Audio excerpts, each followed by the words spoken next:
മക്കളെ, അപ്പം നമ്മുടെ കുട്ടികൾ പലരും എപ്പോഴും പറയുന്നൊരു പ്രശ്നമാണ് മിസ് ഫോക്കസ് കിട്ടുന്നില്ല, അല്ലെങ്കിൽ കോൺസെൻട്രേഷനോട് കൂടി പഠിക്കാൻ പറ്റുന്നില്ല, അല്ലെങ്കിൽ ഫോക്കസ് ഇല്ല എന്നുള്ള കാര്യങ്ങൾ അല്ലേ. പഠിക്കണം എന്നൊക്കെ വിചാരിച്ചിരിക്കും, പക്ഷേ കുറച്ച് കഴിയുമ്പോഴാണ് നമ്മൾ റിയലൈസ് ചെയ്യുന്നത് നമ്മൾ പഠിക്കില്ലായിരുന്നു, നമ്മൾ ഫോണിൽ ഇൻസ്റ്റഗ്രാമിൽ റീൽസ് കാണുമായിരുന്നു.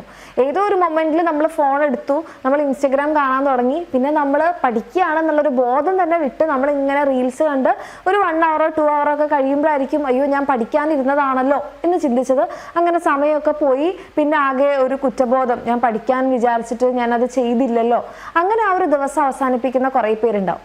മിസ് ഈ പറയുന്നതിനോട് നിങ്ങൾ യോജിക്കുന്നുണ്ടെങ്കിൽ നിങ്ങളൊന്ന് കമൻറ്റ് ചെയ്യുക. ഓക്കെ, അപ്പം ഈ ഫോക്കസ് ഇല്ല അല്ലെങ്കിൽ ഫോക്കസ് കിട്ടുന്നില്ല എന്ന് പറയുന്ന മക്കളോട് മിസ്സിൻ്റെ ഒരു കാര്യം ചോദിക്കാനുണ്ട്. നിങ്ങൾക്ക് ആക്ച്വലി ഫോക്കസ് ഉണ്ട് അല്ലേ? നിങ്ങൾക്ക് ഇല്ല എന്ന് തോന്നുകയല്ലേ ചെയ്യുന്നത്? അതൊരു സിമ്പിൾ കാര്യം പറഞ്ഞു കഴിഞ്ഞാൽ നിങ്ങൾക്ക് മനസ്സിലാവും. അതായത് നിങ്ങൾക്ക് ഇഷ്ടമുള്ളൊരു കാര്യം, നിങ്ങൾ ഇഷ്ടമുള്ളൊരു മൂവി കാണുന്നതാവാം, ചിലപ്പോൾ നിങ്ങൾ ഗെയിം കളിക്കുന്നതാവാം, അല്ലെങ്കിൽ നിങ്ങൾക്ക് ഇഷ്ടമുള്ള നിങ്ങളുടെ ഫ്രണ്ട്സിനോടോ ആരോടെങ്കിലും സംസാരിച്ചുകൊണ്ടിരിക്കുന്നതാവാം. അപ്പോൾ അല്ലെങ്കിൽ നമുക്ക് ഇഷ്ടമുള്ള കാര്യങ്ങളെക്കുറിച്ച് നമ്മളിങ്ങനെ ചിന്തിച്ചുകൊണ്ടിരിക്കുമ്പോഴാവാം, അല്ലെങ്കിൽ ഇൻസ്റ്റഗ്രാമിൽ റീൽസ് കാണുമ്പോഴായിരിക്കാം. അപ്പോൾ നമ്മളോട് വേറെ ആരെങ്കിലും, നമ്മുടെ തൊട്ടടുത്തിരുന്ന ഒരാൾ സംസാരിച്ചാൽ പോലും നമ്മളത് അറിയാറില്ല. കുറച്ച് കഴിയുമ്പോഴായിരിക്കും നമ്മളിങ്ങനെ വിളിക്കുമ്പോഴായിരിക്കും ഞാൻ പറഞ്ഞത് വല്ലതും നീ കേട്ടോ എന്നൊക്കെ ചോദിക്കുമ്പോഴായിരിക്കും ഓ നീ എന്തായിരുന്നു പറഞ്ഞത് ഒന്നുകൂടി പറഞ്ഞേ എന്ന് നമ്മൾ വിചാരിക്കും. അപ്പം അത്രയധികം ഫോക്കസ് ഉള്ള ആൾക്കാരാണ് നിങ്ങൾ അല്ലേ, അല്ലെങ്കിൽ നമ്മൾ. അപ്പം നമുക്ക് ഫോക്കസ് ഇല്ല എന്ന് പറയുന്നത് ശരിയല്ല, നമ്മൾക്ക് പഠനത്തിൽ ഫോക്കസ് ചെയ്യാൻ പറ്റുന്നില്ല, അതല്ലേ കുറച്ചുകൂടി കറക്റ്റ്. അപ്പോൾ നമുക്ക് എന്തുകൊണ്ടാണ് മറ്റുള്ള കാര്യങ്ങൾ ചെയ്യുന്ന സമയത്ത് നല്ലപോലെ കോൺസെൻട്രേഷനോട് കൂടി ചെയ്യാൻ പറ്റുന്നു, പക്ഷെ പഠനത്തിലേക്ക് വരുമ്പോൾ നമുക്ക് പറ്റാത്ത എന്താണെന്ന് വെച്ച് കഴിഞ്ഞാൽ ബേസിക് ആയിട്ടുള്ളൊരു കാര്യം, മറ്റുള്ള കാര്യങ്ങൾക്ക് നമ്മൾ ഒത്തിരി സമയം കൊടുക്കുന്നുണ്ട്.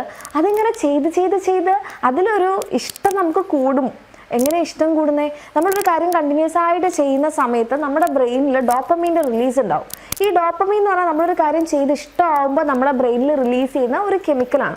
അപ്പോൾ ഈ ഡോപ്പമീൻ ഒരു പെർട്ടിക്കുലർ കാര്യത്തിൽ ഇങ്ങനെ വന്നുകൊണ്ടിരുന്നു കഴിഞ്ഞാൽ പിന്നെ മറ്റുള്ള കാര്യങ്ങൾ ചെയ്യാൻ നമുക്ക് ഡോപ്പമീൻ ഉണ്ടാവില്ല, തീർന്നു പോകും, പിന്നെ കുറച്ച് ബ്രേക്ക് എടുക്കേണ്ടി വരും. ഓക്കെ, അപ്പം നിങ്ങൾ ഏത് കാര്യമാണോ കൂടുതൽ ഇഷ്ടപ്പെട്ട് ചെയ്യുന്നത് അവിടെയായിരിക്കും നിങ്ങൾക്ക് ചെയ്യാൻ പറ്റുക. അതായത് നമ്മൾ പഠനത്തിന് വേണ്ടിയിട്ട് ഒരു സമയം നമ്മൾ കൊടുത്തിട്ടുണ്ടാവില്ല, കൊടുത്തു കഴിഞ്ഞാലല്ലേ അതിനുവേണ്ടി നമുക്ക് ഇഷ്ടം വരുന്നുണ്ടോ ഇല്ലയോ എന്നൊക്കെ നമുക്ക് മനസ്സിലാക്കാൻ പറ്റുള്ളൂ. അപ്പോൾ എൻ്റെ കുട്ടികൾ ആദ്യം ചെയ്യേണ്ടത് നമ്മൾ പഠിച്ചു തുടങ്ങുക എന്നുള്ളതാണ്. അപ്പോൾ അതിൽ തന്നെ നിങ്ങൾക്ക് എന്തുകൊണ്ടാണ് ഫോക്കസ് കിട്ടാത്തതെന്ന് ചോദിച്ചു കഴിഞ്ഞാൽ നമുക്ക് 2 തരത്തിലുള്ള ഫോക്കസ് ഉണ്ട്. ഒന്നാണ് സ്കാറ്റേർഡ് ഫോക്കസ്, മറ്റേതാണ് ഡയറക്റ്റഡ് ഫോക്കസ്. ഇതിൽ ഡയറക്റ്റഡ് ഫോക്കസ് ആണ് നമുക്ക് വേണ്ടത്. അതായത് ഡയറക്റ്റഡ് ഫോക്കസ് എന്ന് പറയുമ്പോൾ ഒരു കാര്യത്തിൽ നമ്മൾക്ക് അതിന് മാത്രമായിട്ട് കോൺസെൻട്രേറ്റ് ചെയ്യാൻ പറ്റണം. ഇത് നമുക്ക് സ്റ്റഡീസിലേക്ക് കിട്ടിക്കഴിഞ്ഞാൽ, ബാക്കി എല്ലാ കാര്യത്തിലും കിട്ടുന്നുണ്ട്, ഇത് സ്റ്റഡീസിലേക്ക് കിട്ടിക്കഴിഞ്ഞാൽ ഓൾ സെറ്റ്. പക്ഷെ നമുക്കുള്ള ഫോക്കസ് പഠനത്തിൻ്റെ സമയത്ത് ഏതാണ്? സ്കാറ്റേർഡ് ഫോക്കസ് ആണ്. അതായത് പഠിക്കാൻ ഇങ്ങനെ ഇരിക്കുന്നുണ്ടാകും, അപ്പോഴായിരിക്കും നമ്മുടെ ഫോണിനകത്തൊരു ലൈറ്റ് അല്ല എന്തോ ഒരു നോട്ടിഫിക്കേഷൻ വന്നിട്ടുണ്ട്, അല്ലെങ്കിൽ ടിങ് എന്ന് പറഞ്ഞൊരു സൗണ്ട്. അപ്പം നമുക്കൊരു ടെൻഡൻസി എന്തായിരിക്കും ആ മെസ്സേജ് അല്ലേ, എന്തായിരിക്കും ആ നോട്ടിഫിക്കേഷൻ?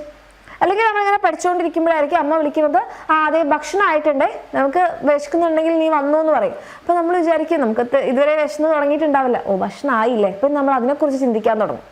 അല്ലെങ്കിൽ നമ്മളിങ്ങനെ പഠിച്ചുകൊണ്ടിരിക്കുമ്പോഴായിരിക്കും തൊട്ടടുത്ത റൂമിലോ അല്ലെങ്കിൽ നമ്മുടെ ടി വിയിലോ നല്ലൊരു അടിപൊളി പാട്ട്, അത് ഏതായിരുന്നു ആ പാട്ട്, അല്ലെങ്കിൽ നമ്മൾ ആ പാട്ടിനനുസരിച്ച് ഇങ്ങനെ താളം കൊട്ടാൻ തുടങ്ങും അല്ലേ. അപ്പോൾ നമ്മൾക്ക് എന്ത് ചെയ്യാൻ പറ്റുന്നില്ല, ചുറ്റുപാടിലേക്ക് നമ്മുടെ ഫോക്കസ് സ്കാറ്റേർഡ് ആയി പോവാണ്.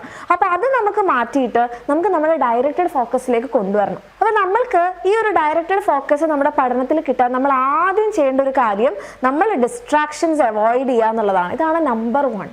അതായത് നിങ്ങൾ പഠിച്ചുകൊണ്ടിരിക്കുന്ന സമയത്ത് ഒരു കാരണവശാലും നിങ്ങളുടെ ഫോണ് ഈ നോട്ടിഫിക്കേഷനൊക്കെ ഓൺ ആക്കിയിട്ട് നിങ്ങളുടെ മുന്നിൽ വെക്കരുത്.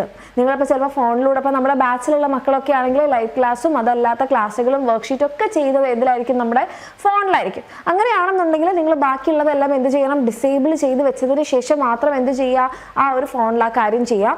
ഓക്കെ, അങ്ങനെ ചെയ്തതിന് ശേഷം മാത്രം നിങ്ങൾ പഠിക്കാനിരിക്കുക. ഫോണിലൂടെയാണ് നിങ്ങൾ പഠിക്കണമെന്നുണ്ടെങ്കിൽ. ഇനി അതല്ല നിങ്ങൾ ടെക്സ്റ്റ് ബുക്ക് നോക്കിയാണ് നോട്ട് നോക്കിയാണ് പഠിക്കണമെന്നുണ്ടെങ്കിൽ ഫോൺ നിങ്ങളുടെ കൺമുന്നിൽ നിന്ന് മാറ്റി വെക്കുക. ഓക്കെ, അതേപോലെ തന്നെ അമ്മേനോട് അച്ഛനോടൊക്കെ പഠിക്കാൻ പോകുമ്പോൾ പറയാം, അമ്മ അച്ഛ ഇപ്പം എന്നെ കുറച്ച് നേരം വിളിക്കരുത്, ഞാൻ പഠിക്കാൻ പോവാണ്. ഓക്കെ, ഇനിയിപ്പോൾ തൊട്ടടുത്ത റൂമിൽ നിന്ന് നിങ്ങൾക്ക് എന്തെങ്കിലും മ്യൂസിക് ഒക്കെ കേൾക്കാൻ ചാൻസ് ഉണ്ടെങ്കിൽ എന്ത് ചെയ്യുക? റൂം ക്ലോസ് ചെയ്തിട്ട് പഠിക്കുക. ഓക്കെ, അതല്ലാന്നുണ്ടെങ്കിൽ അവരോട് പറയാം ഞാൻ പഠിക്കുന്നുണ്ട്, കുറച്ച് സൗണ്ട് കുറച്ചതിന് ശേഷം നിങ്ങൾക്ക് എന്ത് ചെയ്യാം, പാട്ട് വെക്കാം.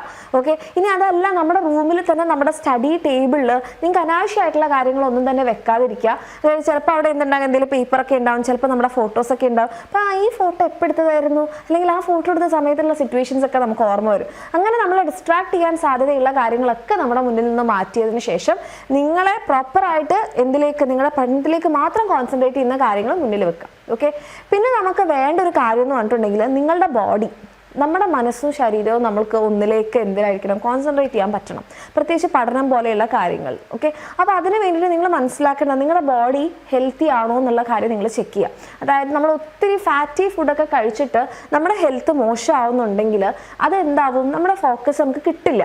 കാരണം ആ സമയത്ത് നമുക്ക് ഇങ്ങനെ ക്ഷീണം വരാൻ വേണ്ടി തുടങ്ങും.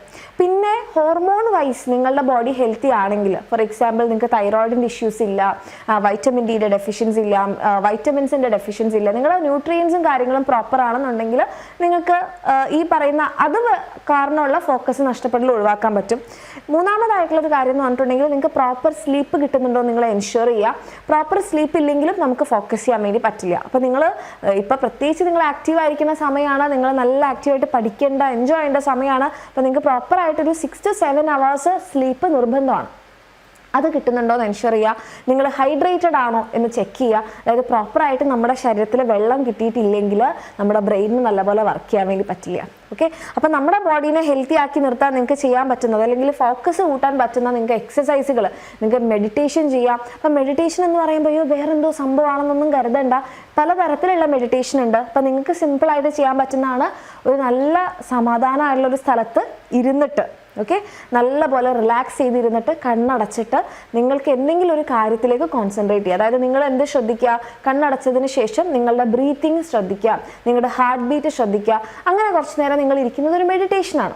ഓക്കെ, അപ്പോൾ നിങ്ങൾക്ക് അങ്ങനെ മെഡിറ്റേഷൻ നിങ്ങൾക്ക് പ്രാക്ടീസ് ചെയ്യാം, അല്ലെങ്കിൽ യോഗ ചെയ്യാം, അല്ലെങ്കിൽ എന്തെങ്കിലും കുറച്ച് നേരം ഒന്ന് നടന്നു വന്നു കഴിഞ്ഞാൽ മതി. അങ്ങനെ ഏതെങ്കിലും രീതിയിൽ നിങ്ങളുടെ ബോഡീനെ ഹെൽത്തി ആക്കുന്ന കാര്യങ്ങൾ, എക്സസൈസിൽ നിങ്ങൾ ഇൻവോൾവ് ആവാം. ഈ പറഞ്ഞ കാര്യങ്ങളൊക്കെ ചെയ്ത് നിങ്ങളുടെ ബോഡി ഹെൽത്തി ആണെങ്കിൽ ആ ഒരു 50% നമുക്ക് ഓക്കെ ആണല്ലോ. പിന്നെ നമുക്ക് ബാക്കിയുള്ള കാര്യങ്ങൾ ചെക്ക് ചെയ്താൽ മതി. അപ്പോൾ മേക്ക് ഷുവർ ദാറ്റ് എൻ്റെ കുട്ടികളെല്ലാവരും ഹെൽത്തി ആയിട്ടാണ് ഇരിക്കുന്നതെന്നുള്ളത്. പ്രോപ്പർ ഭക്ഷണം, ന്യൂട്രിയൻസ്, വെള്ളം, ഉറക്കം, എക്സസൈസ് ഇതൊക്കെ ചെയ്യുന്നുണ്ടെന്ന് എൻഷുർ ചെയ്യാം. ദെൻ നമ്മൾക്ക് ഈ കോൺസെൻട്രേഷൻ എന്ന് പറയുന്നത്, അത് മിസ് പറഞ്ഞു, അതൊരു സ്കില്ലാണ്. എല്ലാവർക്കും ജനിക്കുമ്പോൾ തന്നെ അല്ലെ, കുറച്ച് ആൾക്കാർ അവർ നല്ലോണം പഠിക്കുന്നുണ്ട്, കുറച്ച് നേരം ഇരിക്കുമ്പോഴത്തേക്ക് അവരെല്ലാം പഠിച്ചു കഴിയും, എനിക്ക് മണിക്കൂറുകളോളം ഇരുന്നിട്ടൊന്നും പഠിക്കാൻ പറ്റുന്നില്ല, അവരൊക്കെ എന്ത് ഭാഗ്യവാൻ, അവർ ജനിക്കുമ്പോൾ തന്നെ ഫോക്കസ് ഉണ്ട്.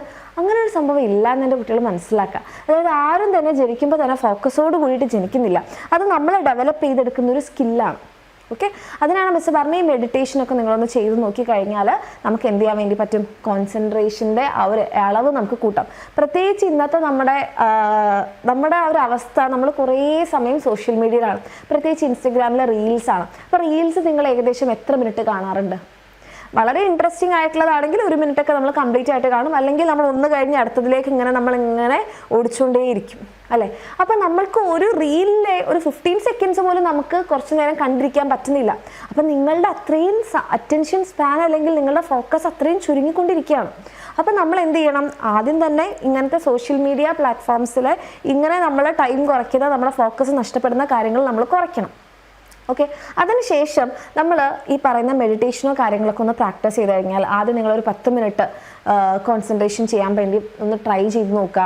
അല്ലെങ്കിൽ നിങ്ങൾ 10 മിനിറ്റ് ഞാൻ ഫോണൊന്നും ഉപയോഗിക്കില്ല, ഞാൻ എൻ്റെ ഈ പഠനത്തിൽ മാത്രം, അല്ലെങ്കിൽ ഈ ബുക്ക് വായിക്കുന്നതിൽ മാത്രം, ഈ ടോപ്പിക്ക് പഠിക്കുന്നതിൽ മാത്രം ഞാൻ ചെയ്യും. അങ്ങനെ എല്ലാ ദിവസവും നിങ്ങളൊരു 10 മിനിറ്റ് വെച്ച് കൂട്ടി നോക്കുക. അങ്ങനെ നമുക്ക് അരമണിക്കൂറിലെത്തിക്കാം, 1 മണിക്കൂറിലെത്തിക്കാം, അങ്ങനെ നമുക്കിത് കൂട്ടാൻ വേണ്ടി പറ്റും. ഓക്കെ, അപ്പോൾ ഒരിക്കലും എൻ്റെ കുട്ടികൾ തെറ്റിദ്ധരിക്കരുത്, ഇതൊരു അനുഗ്രഹമായിട്ട് എല്ലാവർക്കും കിട്ടുന്നതാണ്, നമുക്ക് ഡെവലപ്പ് ചെയ്തെടുക്കാൻ പറ്റുന്നതാണ്. അങ്ങനെ നമ്മൾ ചെയ്ത് അത് നമ്മുടെ ഒരു ഹാബിറ്റായിട്ട് മാറും. ഇപ്പോൾ നമ്മൾ ജനിച്ചപ്പോൾ തന്നെ നമുക്ക് എല്ലാവർക്കും പല്ല് തേക്കാൻ അറിയായിരുന്നോ? ഇല്ല. അപ്പോൾ നമ്മളോട് അമ്മ പറഞ്ഞ എല്ലാ ദിവസവും നമ്മളിങ്ങനെ പല്ല് തേപ്പിച്ച് ഇപ്പോൾ ഓട്ടോമാറ്റിക്കലി നിങ്ങൾ എഴുന്നേറ്റ് കഴിഞ്ഞെങ്കിൽ നിങ്ങൾ പല്ല് തേക്കും അല്ല, അതൊരു ഹാബിറ്റായിട്ട് മാറി. അപ്പോൾ അതേപോലെ നിങ്ങൾ എന്ത് ചെയ്യുക, എല്ലാ ദിവസവും ഒരു കുറച്ച് സമയം ഞാൻ ഫോൺ ഉപയോഗിക്കില്ല, ഞാൻ ഈ സമയം എന്തായാലും പഠിക്കുക മാത്രമേ ചെയ്യുള്ളൂ എന്ന് നിങ്ങൾ ഫിക്സ് ചെയ്യുക. ഓക്കെ, അത് നിങ്ങൾ ആ സമയത്ത് ഫോൺ തീരെ ഉപയോഗിക്കാതെ നോക്കും. അപ്പോൾ ആ സമയമാകുമ്പം നമുക്ക് രാവിലെ എഴുന്നേറ്റ് ഓട്ടോമാറ്റിക്കലി പല്ല് കേൾക്കാൻ തോന്നുന്നത് പോലെ ആ ഒരു സമയമാകുമ്പോൾ ഓട്ടോമാറ്റിക്കലി നിങ്ങൾക്ക് പഠിക്കാനുള്ള ആ ഒരു തോന്നൽ വരും. ഓക്കെ, നമുക്ക് വെറുതെ ഇരിക്കുന്ന സമയത്ത് ഫോൺ എടുക്കാൻ ഒരു ടെൻഡൻസി ഇല്ലേ? അത് എന്തുകൊണ്ടാണ്? അത് നിങ്ങൾക്ക് ഇപ്പോൾ ഒരു ഹാബിറ്റായിട്ട് മാറി. നിങ്ങൾ അതാണ് എപ്പോഴും ചെയ്തുകൊണ്ടിരിക്കുന്നത്. അപ്പോൾ വെറുതെ ഇരിക്കുമ്പോൾ തന്നെ ഫോണിൽ എന്തെങ്കിലും നോട്ടിഫിക്കേഷൻ ഉണ്ടോ, എന്തെങ്കിലും മെസ്സേജ് ഉണ്ടോ എന്ന് നമുക്കൊരു ടെൻഡൻസി വരാണ്. അപ്പോൾ അത് മാറ്റാൻ വേണ്ടിയിട്ട് നമ്മൾക്ക് ഇതേ ടെൻഡൻസിനെ നമ്മുടെ പഠനത്തിലേക്ക് കൊണ്ടുവന്നാൽ മതി. ഓക്കെ, പിന്നെ എൻ്റെ കുട്ടികൾ മനസ്സിലാക്കേണ്ട ഒരു കാര്യം, പഠിക്കാനിരിക്കുമ്പോൾ ഒരു ലോങ് സ്ട്രെച്ച് ഇരുന്ന് പഠിക്കരുത്. അതായത് ഞാൻ ഇന്ന് 3 മണിക്കൂർ കണ്ടിന്യൂസ് ആയിട്ട് പഠിക്കും, അങ്ങനെ ഇരിക്കുമ്പോൾ നമുക്ക് ഒരിക്കലും ഫോക്കസ് കിട്ടില്ല. അതായത് സാധാരണ നമ്മുടെ മനുഷ്യന്മാരുടെ നോർമൽ അറ്റൻഷൻ സ്പാൻ എന്ന് പറയുന്നത് ഒരു 25 മിനിറ്റ്സ് ആണ്. അത് നമുക്ക് മാക്സിമം പോയി കഴിഞ്ഞാൽ 45 മിനിറ്റ്സിലേക്ക് എത്തിക്കാം. ഓക്കെ, അപ്പം ഒരു 25 മിനിറ്റ്സ് നിങ്ങളൊരു കണ്ടിന്യൂസ് സ്ട്രെച്ച് ഇരുന്ന് കഴിഞ്ഞാൽ നിങ്ങളൊരു 5 മിനിറ്റ് ബ്രേക്ക് എടുക്കണം. ഓക്കെ, 5 മിനിറ്റ് എന്ത് ചെയ്യണം? ബ്രേക്ക് എടുക്കണം. അതിനുശേഷം വീണ്ടും നിങ്ങൾക്ക് 25 മിനിറ്റ്സ് പഠിക്കാം. ദെൻ വീണ്ടും നിങ്ങൾ എന്ത് ചെയ്യാം? ഒരു 5 മിനിറ്റ് ബ്രേക്ക് എടുക്കാം. ഇപ്പം നിങ്ങൾ പഠിച്ചുകൊണ്ടിരിക്കുന്ന സമയത്ത് 25 മിനിറ്റ്സ് ആയി, വേഗം ബ്രേക്ക് എടുക്കാം. അങ്ങനെയല്ല, ഒരു മിനിമം ടൈം നിങ്ങൾക്ക് തോന്നുകയാണ്, ഈ ടോപ്പിക്ക് പഠിച്ചു, ഞാൻ ഇത്രയും നേരം ഇരുന്നിട്ടുണ്ട്, അങ്ങനെയാണെങ്കിൽ ഒരു ബ്രേക്ക് എടുക്കാം. അല്ലെങ്കിൽ നിങ്ങൾക്ക് ബ്രേക്ക് എടുക്കണം എന്ന് തോന്നുമ്പോൾ ഒരു 5 മിനിറ്റ് ബ്രേക്ക് എടുക്കാം. ബ്രേക്ക് എടുക്കുമ്പോൾ പ്രത്യേകം ശ്രദ്ധിക്കേണ്ട കാര്യം, ആ ബ്രേക്ക് നിങ്ങളുടെ ബ്രെയിനിനെ എന്ത് ചെയ്യണം? സ്റ്റിമുലേറ്റ് ചെയ്യുന്ന ബ്രേക്ക് ആവരുത്, അൺസ്റ്റിമുലേറ്റ് ചെയ്യുന്ന ബ്രേക്ക് ആയിരിക്കണം. അതായത് ഇപ്പം മിസ് നിങ്ങളോട് പറയാണ്, നിങ്ങളൊരു റൗണ്ട് ഓടി വന്നു, ഒരു റൗണ്ട് കൂടെ പോയി ഓടി വാ എന്ന് പറഞ്ഞാലോ? നമുക്ക് പറ്റില്ല അല്ലേ? അപ്പോൾ നിങ്ങൾ എന്താ പറയുക? മിസ് ഞാൻ ഒരു 5 മിനിറ്റ് റെസ്റ്റ് എടുക്കട്ടെ, എന്നിട്ട് ഞാൻ ഓടാം. അപ്പം ഞാൻ നിങ്ങളോട് പറയാണ്, ഏതായാലും 5 മിനിറ്റ് റെസ്റ്റ് എടുക്കല്ലേ, കുറച്ച് ചാടി കളിച്ചോ എന്ന് പറഞ്ഞാൽ നിങ്ങൾ എന്ത് പറയും? മിസ് ചാടി കളിക്കുക എന്ന് പറഞ്ഞാൽ ഒരു എക്സസൈസ് അല്ലേ, അത് ബ്രേക്ക് ആവില്ലല്ലോ എന്ന് നിങ്ങൾ പറയും അല്ലേ? അതേ കാര്യമാണ് നിങ്ങൾ ഈ 25 മിനിറ്റ് പഠിച്ചതിന് ശേഷം നിങ്ങൾ 5 മിനിറ്റ് ഫോൺ യൂസ് ചെയ്യുമ്പോൾ സംഭവിക്കുന്നത്. ഈ 25 മിനിറ്റ് നിങ്ങൾ നിങ്ങളുടെ ബ്രെയിനെ സ്റ്റിമുലേറ്റ് ചെയ്തുകൊണ്ടേ ഇരിക്കുന്നു അല്ലേ? പിന്നെ നിങ്ങൾ 5 മിനിറ്റ് ഫോൺ നോക്കുമ്പോൾ എന്താ ചെയ്യണത്? വീണ്ടും സ്റ്റിമുലേഷനാണ് കിട്ടുന്നത്. അപ്പോൾ അവിടെ ആക്ച്വലി ബ്രേക്ക് എന്ന് പറയുന്ന കാര്യം സംഭവിക്കുന്നില്ല. ഓക്കെ, അപ്പോൾ ആക്ച്വൽ ബ്രേക്ക് എന്ന് ഉദ്ദേശിക്കുന്നത് നിങ്ങളൊന്ന് ബോഡി എഴുന്നേറ്റൊന്ന് സ്ട്രെച്ച് ഒക്കെ ചെയ്യുക, കുറച്ചൊന്ന് വെള്ളം കുടിക്കുക, ഒന്ന് അങ്ങോട്ടും ഇങ്ങോട്ടൊക്കെ ഒന്ന് നടന്നൊന്ന് വന്നു കഴിഞ്ഞാൽ, അല്ലെങ്കിൽ ഒന്ന് കാമായിട്ട് ഒരു 5 മിനിറ്റ് നിങ്ങൾക്ക് ഇരിക്കാം. ഇങ്ങനെ ഒരു 3 cycle, 25 minutes 5 minute break, 25 minutes 5 minute break, 25 minutes 5 minute break. അത് കഴിഞ്ഞാൽ നിങ്ങൾക്ക് ഒരു ലോങ് ബ്രേക്ക് എടുക്കാം. അതും വീണ്ടും നിങ്ങൾക്ക് എന്തിനുള്ള സമയമല്ല, ഫോൺ യൂസ് ചെയ്യാനുള്ള ടൈമല്ല, ആ സമയം എഫക്റ്റീവായിട്ട് നമ്മുടെ ബ്രെയിനെ അൺസ്റ്റിമുലേറ്റ് ചെയ്യേണ്ട സമയമാണ്. എന്ന് വെച്ച് കഴിഞ്ഞാൽ നിങ്ങൾക്കൊരു പവർ നാപ്പ് എടുക്കാം, 20 മിനിറ്റ്സ് അലാം വെച്ച് ഉറങ്ങാം. ഓക്കെ, അപ്പോൾ ഉറങ്ങിക്കഴിഞ്ഞാൽ എഴുന്നേക്കാത്തവരാണെങ്കിൽ തീർച്ചയായിട്ടും നിങ്ങളുടെ വീട്ടിൽ ആരാണോ ഉള്ളത് അവരോട് പറയാം, എന്നെ ഇത്ര സമയം കഴിഞ്ഞാൽ വിളിക്കണം. മിസ് അങ്ങനത്തെ ഒരാളാണ്, ഉറങ്ങിക്കഴിഞ്ഞ് കഴിഞ്ഞാൽ പിന്നെ സ്ഥലകാല ബോധം ഇല്ലാതെ ഉറങ്ങും. അപ്പം ഞാൻ 2 കാര്യങ്ങൾ ചെയ്യും, അലാം വെക്കും, ഞാൻ ഒറ്റയ്ക്കാണെങ്കിൽ അലാം വെക്കും, അല്ലെങ്കിൽ അവിടെ ആരാണ് എൻ്റെ കൂടെ ഉള്ളത് അവരോട് പറയും, ഇത്ര സമയം കഴിഞ്ഞാൽ എന്നെ വിളിക്കണം. ഓക്കെ, ഈ 2 കാര്യങ്ങൾ ചെയ്തു നോക്കുക, ഭയങ്കര വ്യത്യാസമായിരിക്കും. ഈ കാര്യമാണ് നമ്മൾ പറയാറുണ്ട്, രാവിലെ നിങ്ങൾ പഠിക്കുന്ന സമയത്ത് നിങ്ങൾ ഭയങ്കര ഫ്രഷ് ആയിരിക്കും, നിങ്ങളുടെ ബ്രെയിനിൽ അപ്പം തന്നെ എല്ലാം കയറും. കാരണം എന്താണെന്ന് വെച്ച് കഴിഞ്ഞാൽ അത്രയും നേരം നമ്മളായിട്ടൊരു സ്റ്റിമുലേഷന് ബ്രെയിന് കൊടുത്തിട്ടില്ല, നമ്മൾ ഉറങ്ങുമായിരുന്നു, നമ്മുടെ ബ്രെയിൻ പ്രോസസ്സിങ്ങും കാര്യങ്ങളൊക്കെ ചെയ്യുമായിരുന്നു. പിന്നെ നിങ്ങൾ പഠിക്കുമ്പം ഒരു ഫ്രഷ് സ്റ്റിമുലസ് ആണ് കൊടുക്കുന്നത്, അപ്പോൾ നിങ്ങൾക്ക് പെട്ടെന്ന് തലയിൽ കയറും. ഇതേ സെയിം കാര്യമാണ് നിങ്ങൾ ബ്രേക്ക് എടുക്കുമ്പോഴും ചെയ്യേണ്ടത്. ഓക്കെ, ഈ രീതിയിൽ എൻ്റെ കുട്ടികൾ നിങ്ങൾ ചെയ്യുകയാണെന്നുണ്ടെങ്കിൽ നിങ്ങൾക്ക് തന്നെ അതിൻ്റെ വ്യത്യാസം മനസ്സിലാവും. അപ്പം മിസ് ഈ പറഞ്ഞ കാര്യങ്ങളൊന്ന് ചെയ്തു നോക്കുക, നിങ്ങൾക്ക് താനേ ഫോക്കസ് കിട്ടും. ഓക്കെ, നന്നായിട്ട് പഠിക്കാനും പറ്റും. ആൻഡ് ഈ നന്നായിട്ട് പഠിക്കാൻ നിങ്ങൾക്കൊരു സോഴ്സ് ഇല്ല, എങ്ങനെയാണ് പഠിക്കേണ്ടതെന്ന് അറിയില്ല എന്നാണെങ്കിൽ എൻ്റെ കുട്ടികൾക്ക് ധൈര്യമായിട്ട് നമ്മുടെ എക്സാമിനറിൻ്റെ ബാച്ചസിൽ ജോയിൻ ചെയ്യാൻ. താഴേക്കാന്ന നമ്പറിൽ മെസ്സേജ് ചെയ്തിട്ട് പ്രോപ്പറായിട്ടുള്ള ക്ലാസ്സുകളും അതിൻ്റെ വർക്ക്ഷീറ്റും നോട്ട്സും എല്ലാം ഉണ്ടാകും. അങ്ങനെ പഠിക്കണം താല്പര്യമുള്ള മക്കളാണെന്നുണ്ടെങ്കിൽ നിങ്ങൾ ഇനിയും വൈകിട്ടില്ല, എൻ്റെ കുട്ടികൾക്ക് താഴേക്കാന്ന നമ്പറിൽ മെസ്സേജ് ചെയ്യാം, അഡ്മിഷൻ എടുക്കാം. All the very best.